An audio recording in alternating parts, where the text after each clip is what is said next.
Hi friend, சூப்பரான ஒரு முள்ளங்கி முட்டை பொரியல் எப்படி செய்யலான்னு பார்க்கலாங்களா? முள்ளங்கியே சாப்பிடாத குழந்தைங்களுக்கு இது போல் முள்ளங்கி செஞ்சு கொடுங்க. சூப்பராக இருக்கும். கண்டே பிடிக்க மாட்டாங்க இது முள்ளங்கியில் செஞ்சதுன்னு.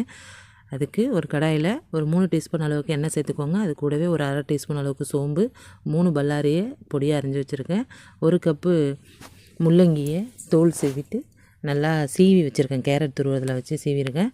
அது கூடவே காரத்துக்கு ஏற்ற மாதிரி பச்சை மிளகா, கருவேப்பிலை, கொஞ்சம் உப்பு, மஞ்சள் தூள், குழம்பு மிளகாத்தூள் அரை டீஸ்பூன் சேர்த்துக்கோங்க. நல்லா வதக்கி விட்டுக்கோங்க. முள்ளங்கியும் வெங்காயமும் நல்லா வதங்கிடணும். அப்போ தான் அந்த முள்ளங்கியோட ஃப்ளேவர் சுத்தமாக மாறும். மாறினதுக்கு அப்புறம் மஞ்சள்தூள், மிளகாத்தூள் போட்டது நல்லா வதக்கி விடுங்க. பச்சை வாடை போட்டும்.